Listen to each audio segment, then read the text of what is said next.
नमस्कार, डिकोडिंग 24/7 में आपका स्वागत है। मैं हूँ राकेश त्रिपाठी। आज भी हम बिहार की चर्चा करेंगे। बिहार में चुनाव इस साल के अंत में होने वाला है।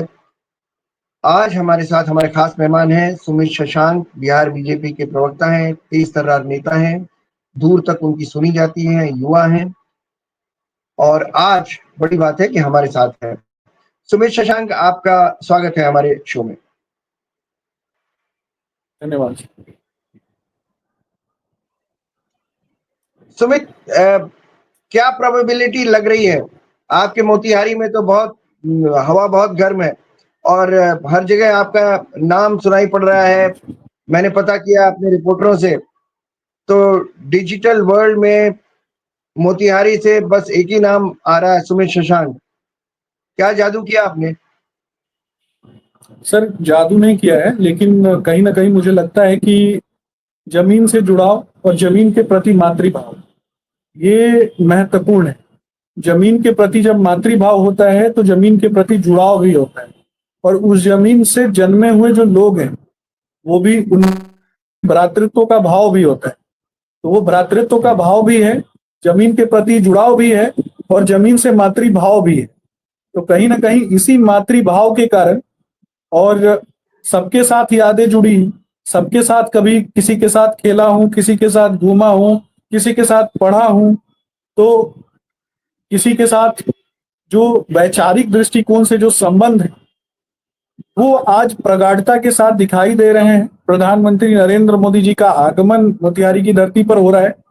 प्रधानमंत्री नरेंद्र मोदी जी का सपना है युवाओं को आगे बढ़ाना, गैर राजनीतिक परिवार की युवाओं को प्रतिनिधित्व प्रदान करना राजनीति में। ये प्रधानमंत्री नरेंद्र मोदी जी का सपना है और उस सपने को साकार करने की दिशा में काम कर रहा हूं।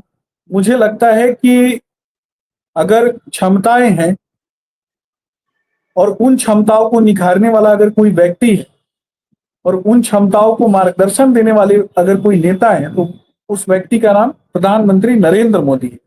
और 2014 के बाद आपने देखा कि प्रधानमंत्री नरेंद्र मोदी जी के नेतृत्व में कैसे स्किल डेवलपमेंट के लिए कार्यक्रम हुए, साइंस एंड टेक्नोलॉजी को डेवलप करने के लिए कार्यक्रम हुआ, मिसाइल इंडस्ट्री जो है अपनी, जिससे हम अपने डिफेंस सेक्टर को मजबूत करते हैं, उसमें लगातार सतत प्रक्रिया के अनुसार काम हुआ। और वैश्विक दृष्टिकोण में हम चौथी सबसे बड़ी जीडीपी बने, यह भी प्रधानमंत्री नरेंद्र मोदी जी की देन है। सर्वे भवन्तु सुखिना सर्वे सन्तु निरामया, अर्थात सबके सुख और सबके उत्थान की कामना जब हम करते हैं तो ये सिर्फ बातें नहीं है। प्रधानमंत्री नरेंद्र मोदी जी ने दिखाया कि कोरोना काल में भाजपा के हम ही कार्यकर्ता थे जिन लोगों ने जमीन पे काम करने का काम किया। बाकी विपक्ष का ना खिड़की खुला, ना दरवाजा खुला, ना रोशनदान खुला। तो मुझे लगता है कि बिहार की जनता प्रधानमंत्री नरेंद्र मोदी जी के आगमन पे हर्षोल्लासित है, खुशहाली के साथ हम उनका इंतजार कर रहे हैं। मैं एक सवाल, अगला सवाल बिहार पर पूछना चाह रहा था। जो स्पेशल इंटेंसिव रिवीजन है, सुमित जी, इसको किस तरह से लेते हैं आप? ये आपको मदद देने के लिए लाया गया है? ये आरोप तो यही है। देखिए, आरोप कौन लगा रहे हैं? तेजस्वी यादव। आरोप कौन लगा रहे हैं? हाँ। राहुल गांधी। जिस राहुल गांधी ने सबसे पहले केरल में एक दल है मुस्लिम लीग, जो कहता है कि हिंदुओं को मार करके उन्हीं के मंदिरों के ऊपर टांग देंगे और हिंदुओं को जिंदा जला देंगे, तो वैसी पार्टी के लिए राहुल गांधी विदेश में जाकर के उस पार्टी को सेकुलर बताते हैं। दूसरे तरफ एक दल जो हिंदुओं को डेंगू मलेरिया एड्स बताता है, उनके साथ गलवहियां कर रखा है। तीसरे तरफ झारखंड में आपने देखा कि झारखंड के नेताओं की किस तरीके से साठगांठ जो है आतंकी संगठनों से पाई गई, और रोहिंग्या मुसलमानों को बसाने की साजिश उन लोगों ने की। मैंने तो झारखंड के एक चैनल पर भी डिबेट में कहा कि डेमोग्राफी बसाओगे रोहिंग्या मुसलमानों की तो डीएनए सबसे पहले उन्हीं का परिवर्तित होगा। तो अब उनको समझ में नहीं आता है, तो मुझे लगता है कि भगवान उनको सद्बुद्धि दे। लेकिन अब ये बात कर रहे हैं कि इतने समय में कैसे होगा, समय कम है। देखिए, समय कम उनके लिए होता है ना जो 8वीं फेल होते हैं, जो 9वीं फेल होते हैं, जो मजबूत होते हैं, जो कहीं ना कहीं मध्यम तबके से आने वाले लोग और गांव गरीब किसान मजदूरों के जो बच्चे हैं जिन लोगों ने काफी मेहनत करके पढ़ाई की है और अधिकारी बने, उनके लिए सारी चीजें कठिन नहीं हो। आप तेजस्वी पर तंज कर रहे हैं, नवी फेल। नहीं, मैं तो गुंडा पार्टी भी कहता हूं, और गुंडा पार्टी का उस्ताद उनके बड़े भाई को कहता हूं, जो कुछ दिन पहले पुलिस वाले को कह रहा था कि ये दीपक नाचो।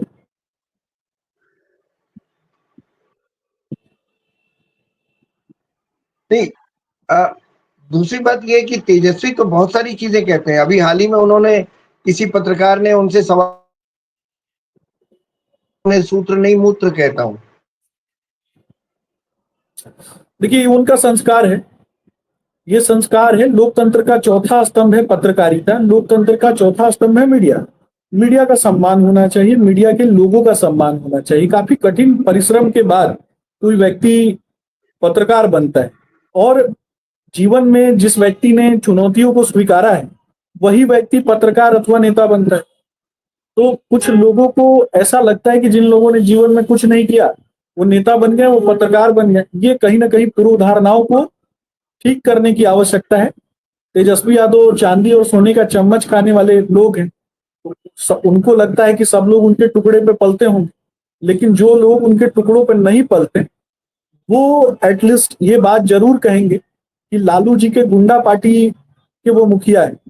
और लालू जी ने जो गुंडा पार्टी बनाई थी अपराधियों और गुंडों की, उस दिन पहले भी पत्रकारों को किस तरीके से लालू जी गाली देते थे, कहते थे कि मारेंगे मुक्का तो नाच के गिर जाओगे। तो ये लालू यादव जैसे घटिया मानसिकता को जिन लोगों ने प्रश्रय दिया, वैसे लोगों के बेटे हैं ना। तो ये सूत्र को मूत्र नहीं कहेंगे तो क्या कहेंगे? जिसको मैथमेटिक्स का सूत्र नहीं पता हो, और जिसको क्रिकेट खेलने के समय पानी ढोना पड़ता हो, तो वो सूत्र को मूत्र ही ना कहेगा, और क्या कहेगा? सुमित, मैं एक चीज और पूछना चाह रहा था कि दो एलिमेंट हैं इस बार इलेक्शन में, बिहार इलेक्शन में। एक प्रशांत किशोर हैं, नए एलिमेंट हैं, उनसे आपकी पार्टी को कितना खतरा है? और एक ओवैसी का एलिमेंट है जो उतना नया नहीं है, तो वो तो जैसा लोगों की राय है, वो कहा जा रहा है कि वो आपकी मदद करेंगे, वो आपकी बी टीम है। देखिए, हमें किसी की मदद की आवश्यकता नहीं है। जिन लोगों ने काम किया है जमीन पर, जो लोग सतत प्रक्रिया के अनुसार काम करते हैं, जो राष्ट्रवाद की बात करते हैं, जो धर्मोरक्षित अरक्षिता के भाव से चलते हैं, सत्य सनातन वर्ष की बात करते हैं, देश की एकता अखंडता की बात करते हैं, युवाओं के सशक्तिकरण की बात करते हैं, गुणवत्तापूर्ण शिक्षा की बात करते हैं, साइंस एंड टेक्नोलॉजी की बात करते हैं, और वसुधैव कुटुंबकम की बात करते हैं, सर्वे भवन्तु सुखिनः सर्वे सन्तु निरामया की बात करते हैं, वो कहीं ना कहीं सत्य में वो जयते में विश्वास रखते हैं। और सत्य ये है कि भारतीय जनता पार्टी ने काम किया है, हमने काम किया है। तो मुझे लगता है कि किसी व्यक्ति को इसका सर्टिफिकेट नहीं देना पड़ेगा। रही बात प्रशांत किशोर जी की, प्रशांत किशोर जी कहाँ से फंड लेकर के आते हैं? कहते हैं कि जिनके लिए काम किया वहां से फंड लेके आया। तो आप ये बताएं ना, ममता बनर्जी ने रोहिंग्या मुसलमानों को बसाने का काम किया। रोहिंग्या मुसलमानों को जो जिस ममता बनर्जी ने बसाया, जिस ममता बनर्जी के शासन काल में हिंदू माताओं बहनों का बलात्कार हुआ, संदेश खाली की घटना में सबने देखा कि 5 किलो अनाज के लिए कैसे महिलाओं का बलात्कार हो जाता था, ममता बनर्जी और टीएमसी के गुंडे करते थे। उन्हीं गुंडों को जिताया ना, जो हिंदू माताओं बहनों का बलात्कार कर रहे थे, उन्हीं के लिए कैंपेनिंग की ना। और उसके बाद कहते हैं कि मैं बिहार के लिए काम करूंगा। और दूसरी बात बता देता हूं, एक तरफ मैंने पहले ही कहा कि उदयनिधि स्टालिन कहते हैं कि सनातन डेंगू मलेरिया एड्स है, वही उदयनिधि स्टालिन के लिए ये काम कर रहे थे। जो बिहारियों को मारने की बात करते हैं, जो बिहारियों को पीट के भगाने की बात करते हैं, वैसे ही उदयनिधि स्टालिन को जिताने का काम किया। शर्म नहीं आती है बिहार में आकर के कहते हुए कि बिहारियों से वोट दो? बिहार का बेटा बेटी जो बाहर कमाता है कि ताकि उसकी माँ बहन छठ पूजा कर सके, उसके पूजा पद्धति को तुम समाप्त कर दोगे, और यहाँ आके बताओगे कि बिहार का बच्चा मजदूर है? और गिड़गिड़ाने किसके पास गए थे? सबसे पहले भाजपा के पास, उसके बाद जदयू के पास, उसके बाद कांग्रेस के पास। जब दुत्कार के भगा दिया गया तो उसके बाद कहते हैं कि सब अंगूर खट्टे हैं। क्या सुमित शशांक, मैं एक सवाल इसके बारे में भी पूछना चाहता हूँ। क्या प्रशांत किशोर के बारे में ये कह सकते हैं कि वोटों का एनालिसिस करना, वोटिंग का एनालिसिस करना एक बात है, और वोटों के लिए चुनाव मैदान में कूदना दूसरी बात? देखिए, इस बार बिहार उनको अच्छा सबक सिखाएगा। वो एक बिहार के रहने वाले हैं, मैं मानता हूं, तो जब उन्होंने पूरे 20 में जा करके हो सकता है कि कहीं ना कहीं काम करने का काम किया, तो आज तो उनका पाला पूरे बिहार से पड़ा है।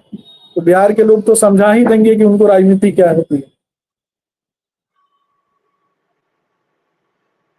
आप तेजस्वी के बारे में अभी बोल रहे थे थोड़ी देर पहले, ये मानने में कोई संकोच नहीं होना चाहिए किसी को कि बीजेपी के खिलाफ जो बड़ी पार्टी है वो तेजस्वी की ही पार्टी है, आरजेडी।